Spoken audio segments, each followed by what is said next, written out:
این روزا همه از 5G و تکنولوژی بالاتر مثل 5.5 یا 6G صحبت میکنن. آیا فقط سرعتش بیشتره یا یه سری امکانات و کاربردهای دیگه‌ای هم داره؟ خب 5G فقط سریع نیست بلکه هوشمندتر و کارآمدتره. اول از همه سرعت. خب 5G میتونه تا 10 برابر سریعتر از 4G باشه.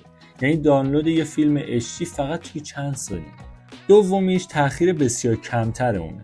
توی 5G تأخیر بین ارسال و دریافت داده تقریبا صفره.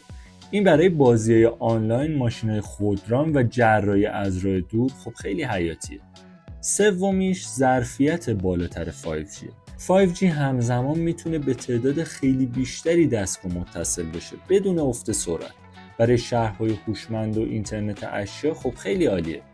در واقع این تکنولوژی یه نسل جدید اینترنت موبایل که میتونه دنیای آینده رو متحول کنه و خیلی کارهای خفنی بشه باهاش کرد.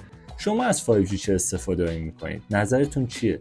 برای دانستن بیشتر درباره تکنولوژی گجتینو رو دنبال کنید.